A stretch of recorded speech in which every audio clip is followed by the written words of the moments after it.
don't give us that. Please.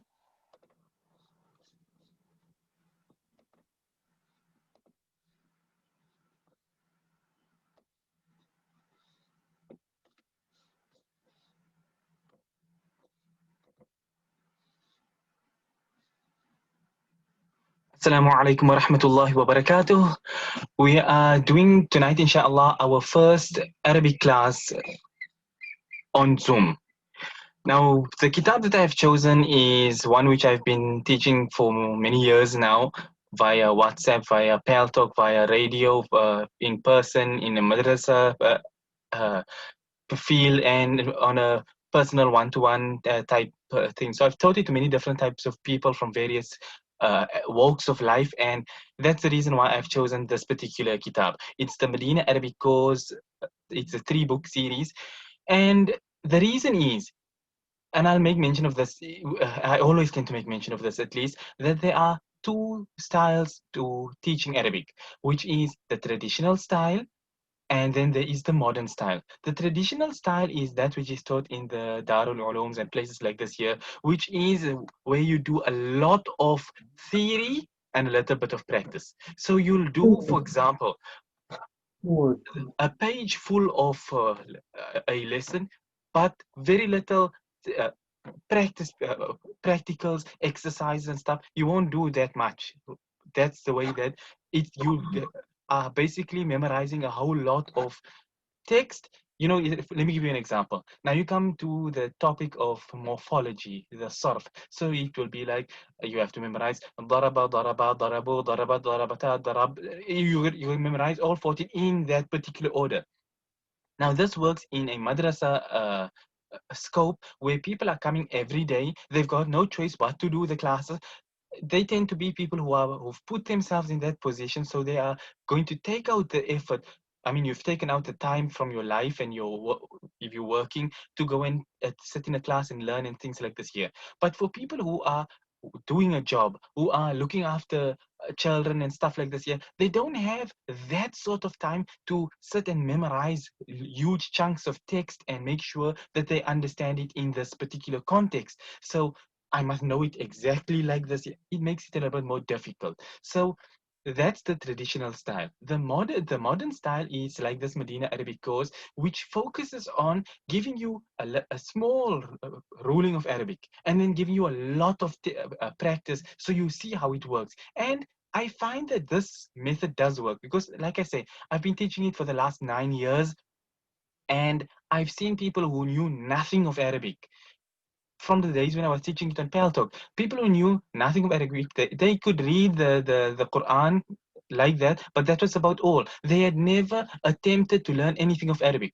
And after doing a couple of classes, they started to see things start to make sense, and they were able to recognize words and stuff like this here, which previously they did not know. That is why, even though I would like to teach a different Arabic kitab for a change also, but the thing is that we are focusing on being able to understand the Quran and the Sunnah at the end of the day. And this is another point I'll make here, and I always make mention of this, that there are two types of Arabic. We're not talking about Fus'ha, which is classical Arabic, which is what we will be learning, and the Amiya, which is now the dialect versions that people do, Shway Shway and all those sort of things. We're not learning that type of Arabic there. We're focusing on Fus'ha, but that's not what I'm referring to. What I'm referring to is that you have understanding Arabic and you have spoken Arabic. What we are focusing here on is understanding Arabic. We are not focusing on the being able to speak to somebody. How is the weather? We're not learning that sort of Arabic. Yes, you'll pick up a certain degree of it during the classes, but that's not where our focus is on. Every time when I teach the Arabic, the primary objective that we are looking forward to reaching is so that we can open up the Quran, so that when we read the Quran, we can understand what it is. We can look at the ahadith and understand it. If you sit in a lecture and the lecture happens to be in Arabic, if you're in the masjid for a khutbah on a Friday Jumu'ah, you are able to follow and understand. That's what we are wanting, the ability to understand the Quran and the Sunnah. That's what we are really going at. We're not, like I say, if you wanted to learn about how to ask if there's 299 and stuff like this, yeah, then you would go for a different Arabic course, which focuses on spoken Arabic in universities and stuff like this, yeah. And there you would learn MSA, Modern Standard Arabic, as opposed to Fus'ha as we learn it from the Quranic perspective. So, like I say, we are focusing here on learning Arabic, with our goal being the ability to understand the Quran and the Sunnah. That's what we really want to get at. So, inshallah, that is what we will be doing, and that is the reason why we are doing this particular book. Now, this Medina Arabic course, like I say, it's a three book series, book 1, 2, and 3, and we will be doing just obviously starting with book 1, and we'll take it at a bit of a slower pace. We're not going to rush through the books, especially since we are doing it only once a week. But like I said, there's a lot of exercises, and having done these books myself in a madrasa, I mean, not having taught it, but having studied it in a madrasa myself, there are two things I always make mention of. Don't try and hide anything.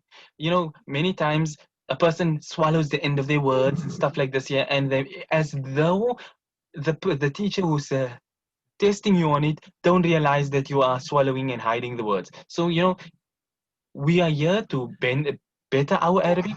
So therefore, let's be a bit more realistic and serious about it, and not try and okay, I'll explain about the hiding things in a bit.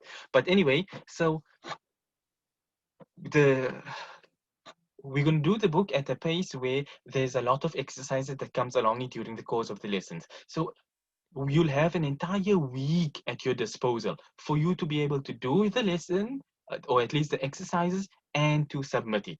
And this is something that I cannot stress it enough. If you try and you fail, and then you get shown where your failure was, next time you won't make that mistake again. And that's how you grow. But now if you're going to attend the class, sit back, hands folded, exercises come by, you turn a blind eye to it, you don't do the exercises, then 5, 10, 15 lessons down the line, you suddenly see you are out of your depth. You don't understand what's going on anymore. And we don't want that to happen. So when we come across the exercises, I'll explain what is wanted from you in the exercises, and you have the option. You can send it to me, your answers here on Zoom. I don't exactly know how that works from that aspect, but anyhow, you can send it to me here. Alternatively, you can send it to me on WhatsApp. If you don't have my WhatsApp number, you can just message me and I'll send my number. But otherwise, if you do happen to have my number, you can just send it that way there too.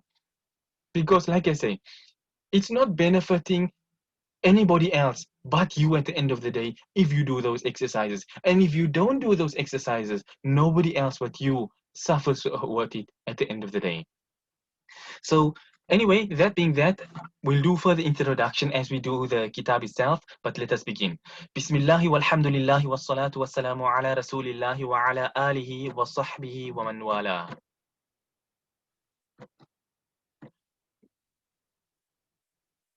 Okay, somebody said, yeah, on Zoom it can be uploaded in the chat where it says file here in the corner. So in other words, if you happen to be submitting your exercises, you can submit it as a file, you can submit it in text itself, you can submit it via audio. I mean, that option I leave up to you as the individual, but basically, as long as you're taking out the time to do the exercise, that's what's really being wanted.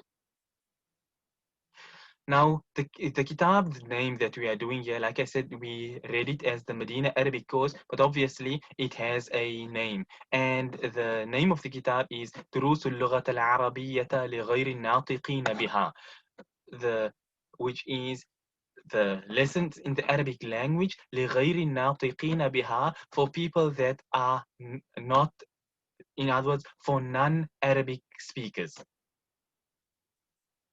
Okay, question over here. Do I need paper for notes or something? Oh, okay. Any case, that's a good question. And it's something that I would mention for everybody as well, that when we do this lesson, keep a notebook. Or at least, I mean, if you're doing it on your computer, you're accessing the class through Zoom on your computer, then use a notepad or a Word document or anything. A vocab book is something of the utmost importance.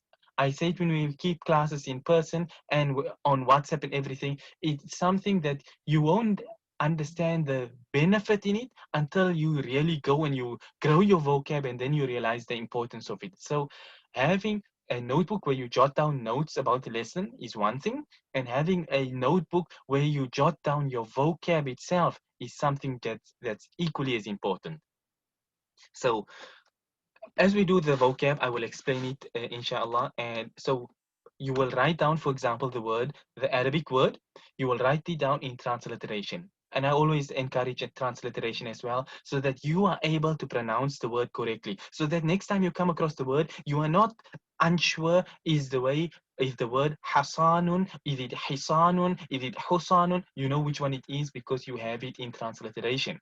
So transliteration, translation, and the Arabic. That's what we focus on. And like I say, the reason this class covers many aspects. So when you're writing the word in your notebook, you try and write it in Arabic too. So it grows your Arabic writing itself, because obviously all of this only grows with practice. So practice makes perfect, and that's what inshallah we hope to get at one day. So the book is written by الدكتور Fa Abdurrahim, Dr. V. Abdurrahim, if you were to see it in English. Doctor here don't mean doctor, but doctorate Professor V. Abdurrahim. This is volume 1, printed in the year 1418, quite a number of years ago. So I'm going to skip this first few pages, which is basically just the printer's text, then Bismillahir Rahmanir Rahim, which was there. And here, when it comes to page 5 of the book itself, this is where the actual book begins. So if you don't have the book, many people happen to have the PDF copy, I mean the hardcover copy of this, and this book is freely available for download on the internet as well. As you can see here in the bottom, courtesy of fatwaonline.com. So if you were to Google just the name MadinaArabicCourse.com, or you go to fatwaonline.com, you'll find that the downloads links for the whole set over there. But be that as it may, this is the book which we will be doing, and I'll explain the summary of what the lesson is about, what's the crux of the lesson, and the important points. So here we are doing the first lesson, and it says, and one thing, I am always extremely verbatim in my translations as far as is possible. So that's one thing, that where possible, be verbatim. Let your translations always come from a verbatim perspective and not a figurative translation, because that's how a person can see, yes, you are understanding what is what, because your translations are showing it accordingly. So okay, here we start out with ad-darsul awwalu. So when I pronounce and say a thing a particular way, I'm not saying so with my mind not being here. I'm saying so specifically for a reason. So I said ad-darsul awwalu. Ad-darsu al-awwalu. Joining ad-darsul awwalu. Now, this is how we will do as a standard rule throughout our Arabic course, that we will pronounce the endings of every single word. Every single word. So in speech, we would say ad-darsul awwal. If we were speaking, we would put a sakin. We wouldn't pronounce that dhamma or pesh on that last letter. That's how speech goes. Like Alhamdulillahi Rabbil Alameen. Alameen.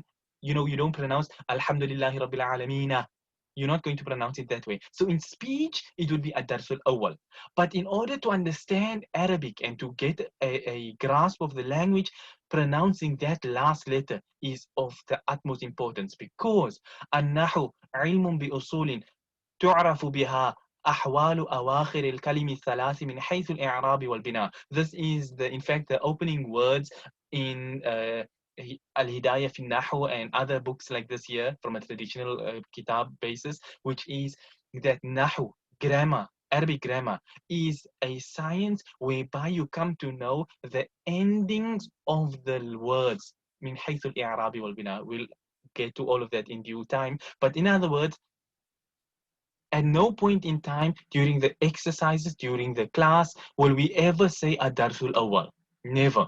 So when you're doing your exercise, don't put it as ad-darsul awwal. Put it as ad-darsul awwalu. Because It can be أولو, أولا, أولي, أولون. All of these sort of things that can change. So therefore, saying الدرس الأول is paramount. And like I said, I always keep it verbatim. الدرس الأول, the first lesson. I didn't say lesson number one, even though, it's synonyms of one another, but we keep it as verbatim as possible. الدرس الأول, the first lesson. Now, the crux of this lesson uses the word هذا. هذا is a singular masculine directive pronoun, which means this. Singular for one item, one person, or one masculine item or object, at least in Arabic. In Arabic, there is no neuter gender. There's only masculine and feminine. Every item is either masculine or it's feminine. That's the law. So it's a house, it's a car, it's a whatever. It's got a gender. It's either masculine or it's feminine. And we'll learn all of that in due time. One thing again, try not to jump the gun. Yes, there may be many questions on your mind. How do we know whether something is feminine? And we'll do that in due course. So try and focus on what we are actually learning. Store the important bits away. And one thing about how this book works, the minute something is taught to you, immediately in the next lesson it's brought into practice. So it grows as you move forward page by page. And if there's one thing you don't understand, next lesson will come, you won't understand it, a new thing will be added and you don't understand, and you fall away to the wayside. So at any point in time, if anything at all is not clear, ask 100 times till you have it understood fully, but don't let us move on until you know I've understood the lesson and what exactly is being mentioned. Well, if you don't want to ask in the class, you are more than welcome to ask me on WhatsApp or anywhere else. But like I say, ask your questions so that we can move forward, so that you are not going to be left behind. And now when everybody's moving forward and you are left behind, now you feel you become despondent and you give up. We don't want that to happen. So ask as much as you need. So anyway, now this book at the first beginning part, he's got pictures with everything. Sometimes the pictures are a bit obscure. Sometimes it's not all that clear, but rubbed out. But any case, certain ones are quite clear, like these ones here. So we say هذا بيت. Now, if you look on the ha, it's not هذا, not هذا. If you hear me pronounce it, هذا. There's a krazabar, as we call it in Urdu, on the ha. So هذا, not هذا. That ha will never be written with an alif. It's always written with a krazabar or khanjar alif, as it's also referred to. It's written like this, hada, and that's it. You must just know that this is how the way the word is written, and that's the way it is pronounced. No extra alif, and that that alif after the that one won't be replaced with a krazabar. So the way the word is, that's the way the word is, and it doesn't change. So hada baytun. And here's your first principle of Arabic. By default, words, nouns at least, nouns end with a dhammatain. That's why baytun. So you can jot this down if you want to make notes, that by default, all nouns end with a dhammatain unless there is something in the sentence to affect it to change it from a dhammatain. That is the first principle, and we'll be referring to this principle time and time again during the course of the book. So therefore, that's one thing to keep in mind. So هذا بيت. This is a house. In Arabic, there is no is or are. A things of the sort. Baytun, house, or at least a house. هذا, this. So this is a house. Is nowhere to be found. There's no Arabic word to say is. It's something we understand from an English perspective. So هذا بيت. This is a house.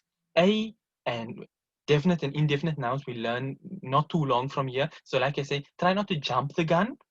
We'll do all of that in due course. But for now, just jot it down. هذا بيت. This is a house. So for your vocab book, you write the word بيت in Arabic like this. Then you write your transliteration Baytun or Baitun, Baytoen. I mean, whichever transliteration suits you that you are able to read, that's what you do. But just make sure that your transliteration corresponds to the way that the word is pronounced. And then your translation should say, if you are writing Baytun, your translation should say a house, not house. It should say a house, because a house, it's an indefinite noun. When you say the house, it's a definite noun. Like I say, we'll do that in due course, but just for the purpose of your vocab book, write it in this manner. Our next word, if you see, follow the picture in the middle, هذا masjidun. This is a masjid. The third one, هذا باب. This is a door. The fourth one, هذا كتاب.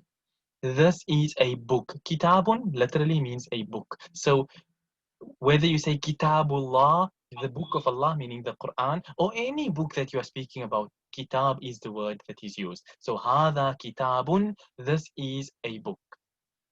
Next one, هذا قلم. This is a pen. The sixth word is هذا مفتاح. هذا مفتاح. This is a key. Literally, it means an instrument to open, an instrument of opening, which is a key. But again, that's higher level Arabic, and you'll learn that in due course. But for now, just keep it in mind as a key. Our next word is هذا مكتب. هذا مكتب. This is a desk. And I'll make mention of one point. I'll digress on this point here, that I made mention that nouns are gender specific. So you're not going to change, for example, maktabun is a masculine word. You can't make a female desk. A desk is a desk and a desk is masculine. Like a car is female and it will always remain female. Okay, question. I didn't get the miftahun one. Which part? Okay, I explained that I jumped the gun when I made mention that miftahun means a key, Key. It literally, you'll understand this as your Arabic knowledge grows, why we ended up translating it as key, which says that Miftahun is on a particular pattern in Arabic. The pattern is used for tools. So Miftahun, Fataha means to open. When you put it on this particular pattern, then it changes the word to now mean an instrument of opening, an instrument of an instrument of writing, an instrument of doing this and doing that, and that thus they follow a particular pattern. But like I say, patterns will come at a later stage. So miftahun, if you were to just follow the class for now, miftahun means a key. Anyway, so I was saying that the word maktabun is masculine. Now, again, I don't want to jump the gun too much, but when we're doing a word which is masculine, it always will remain masculine. You can never change it to feminine. Likewise, you cannot change a feminine word masculine. They are as they are, and that will not change. There's no transgenders and stuff like this taking place here. They are, if it's a male thing, it's a male thing. If it's a female thing, it's a female thing. It don't change. So keep that in mind. Don't think you're speaking about a woman, now you're going to make it a desk female, then you end up with a totally different word altogether. So as the nouns are written here, that's how you will jot them down, because they will never change from this. All right, that was our seventh word. Eighth word, هذا سرير. This is a bed. And the last word on this page is هذا كرسي. هذا كرسي. At certain points in this book, there are, typos and stuff. Sometimes there's harakat, tashdid, stuff like this, which I'm missing. So, you'll pick it up as you move along. So, hada kursiyun, this is a chair. And that's the end of page 5, our first lesson. And we will stop on this point here, inshallah. Like I say, we're doing a simple, straightforward class. The next page over here follows very much the same, but is brought into play what we just learned and adding on a new aspect, a new facet to it, expanding it a little bit. But like I say, we can do this. There's no problem in doing this. But I don't know what everybody's level of Arabic is. Now we rush through a second page. You can't keep up with it all. It makes it difficult. So we want to take things at the pace where, if you're looking at this here now, you've got no problem. We did here one basic rule. which is the word hada. That's the crux and the summary of the lesson, how to use the word hada. Every one of these 9 nouns on this page are all masculine. The directive pronoun hada, so we were speaking about one house, one masjid, one door, so it's singular, it's masculine. That's what we are focusing on. And think of the word hada. Anybody who you've read the Quran, the or you've heard lectures, you've heard a hadith, you've come across the word hada, it used at different places, then you can look and you say, okay, the uh, you know, I recognize at least this word hada. Okay, we, like I said, we're on lesson number 1, so we don't exactly have a lot of vocab to work with, but you will start saying that yes, this word hada, I know I come across it in the Quran. Like I said, we did the word kitabun, kitabullah. You have Surah Qalam in the Quran. Yeah, you know what Qalam now means. If you didn't know, for example. So, we take things little by little at a pace which is easy and understandable for everybody. Some of us, I understand, are on a higher level, some are on an intermediate, some on a low level. So let us not go at such a fast pace that others fall behind. We want to make things that everybody can feel, they can follow the classes and not have difficulty too much in it and stuff like this. Yeah. And like I say, if at any time you have any questions, ask, because nobody's here to bite your head off and stuff like this to say that you can't ask questions and stuff. You're more than welcome to ask questions as often and as many times as you like. And as always, the classes, inshallah, are recorded. They are uploaded onto the Darul Ilm YouTube channel. So if for whatever reason you missed something in the class, you wanted to go back and like your notes, then you can always access the classes, the previous classes on YouTube and follow it along there, inshallah. And like I've been mentioning the last 2 nights, each night the Zoom class link is reused for that particular class weekly. So tonight we had a Zoom link for the Arabic class. This link will be reused next week on Wednesday for the next Arabic class. It's not going to be used again tomorrow night for the Hanafi fiqh class. It's not done that way. There's 4 classes a week. Each of them have their own room, and each room is reused weekly for that particular class. So yeah, that's basically the long and the short of this lesson. Like I said, we've done a very simple basic lesson. You don't even have to think about it. So simple and straightforward it is. You've done 9 nouns. You've got 9 nouns to add to your vocab. Yes, you can add the word hada, but it's not exactly a noun that you will be working with. But it's something important to know. You're going to use it all throughout your entire life. So jot down whatever word it is you feel that you want to keep track of. If you want to write ad-darsul awwalu as the first lesson, so be it. You write down whatever it is that you want to write, because whatever your vocab book, however big it grows, so too will your knowledge of Arabic grow with it. But yeah, I've digressed a bit, and our time is just about running out now. Soon it says I've got 3.5 minutes left before the meeting cuts out. So inshallah, if anybody has any questions, you are more than welcome to send your questions now. Otherwise, we will end on this point here, inshallah, until next week. But yeah, like I say, this Arabic class will continue weekly. Today we did a straightforward class, so there is no exercises to do. I'm not saying you must go now and get a book and write it all your vocab and send it through to me. I'm not asking that. If you do it, no problem. I have no problem looking over your work, but nobody's asking you to do things like this. It's just that, as you will see when we come to further lessons, such as here on with our 3rd lesson, tamrinun, exercise. Here you'll have some exercises, and this will be your place to now give the answers and show that you've understood the lesson. But other than that, we're taking things at a simple, straightforward pace. I know I tend to speak a little bit fast, make things seem a lot more complicated than what it actually is. But yeah, we've done a simple lesson, and inshallah, you'll find things will be quite simple going forward from here. we did not read this. I haven't seen any questions come from anybody, so that means that the lesson was actually so simple that nobody had any questions to ask. So with that being that, we will then end on this point here, inshallah, until next week, Wednesday, when we do our next Arabic class. For those who are attending the other classes as well, then tomorrow night, inshallah, same time, 9 p.m. South African time, we will be doing the Hanafi fiqh class from the Kitab I'ala Sunnah. But that being that, we will stop on this point here for tonight, inshallah. Until next time, wa sallallahu wa sallama wa baraka ala nabiyyina Muhammad. Subhanallah wa bihamdihi, subhanakallahumma wa bihamdik. Nashhadu an la ilaha illa anta, nastaghfiruka wa natubu ilayk. Wassalamu alaikum wa rahmatullahi wa barakatuh.